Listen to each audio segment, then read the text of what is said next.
2024 సంవత్సరం జూన్ 13వ తేదీ ఉదయం 6:30 గంటల సమయం.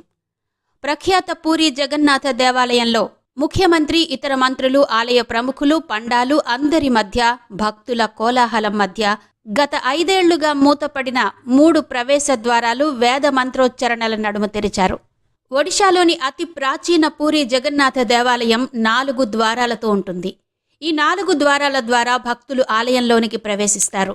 కరోనా మహమ్మారి వ్యాప్తి ముందు నాటి వరకు పూరి ఆలయంలోని 4 ద్వారాల నుంచి కూడా భక్తుల ప్రవేశానికి అనుమతి ఉండేది. కోవిడ్ మహమ్మారి విజృంభించిన నేపథ్యంలో తీసుకున్న జాగ్రత్తలలో కేవలం ఒక్క ద్వారం నుంచే, ప్రధాన ద్వారమైన సింహద్వారం నుంచే భక్తుల ప్రవేశానికి అనుమతి కల్పించారు. ఆనాటి నుండి కోవిడ్ మహమ్మారి రూపు మాసినా కూడా మూసిన ద్వారాలను మాత్రం తెరవనేలేదెందుకో మరి.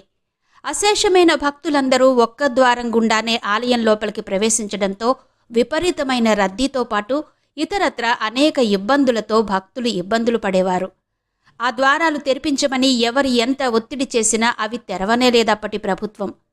ఒడిశాలో కొత్త ప్రభుత్వం ఏర్పడడంతో జూన్లో 5 ఏళ్లుగా మూతపడిన ద్వారాలు తెరుచుకున్నాయి. ఈ నేపథ్యంలో అసలు ఆ 4 ద్వారాల ప్రాధాన్యత ఏంటి అన్నది తెలుసుకుందాం.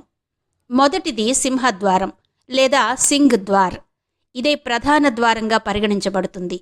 ఈ ద్వారం గుండా ప్రవేశం మోక్షాన్నిస్తుందని భక్తులు నమ్ముతారు. ఈ ద్వారం గుండా ఆలయంలోకి ప్రవేశించడం వలన ఆధ్యాత్మిక శక్తిని పెంపొందింపచేస్తుందని నమ్ముతారు. రెండవది వ్యాఘ్రద్వారం, పడమటి ద్వారం. ఇది ధర్మానికి ప్రతీక. ఈ ద్వారం గుండా ఆలయం లోపలికి ప్రవేశిస్తే ధర్మబద్ధమైన ఆలోచనలు, జీవనం కొనసాగిస్తారని చెబుతారు. ఇక మూడవది హస్తిద్వారం లేదా హాతీ ద్వారం. ఇది ఉత్తర దిశలో ఉంటుంది. ఈ ద్వారం సంపదను సూచిస్తుంది.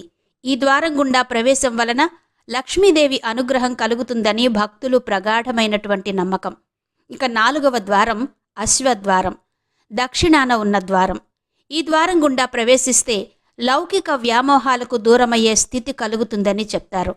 ఇది పూరీ క్షేత్రంలోని జగన్నాథ దేవాలయానికి ఉన్న 4 ద్వారాల విశిష్టత.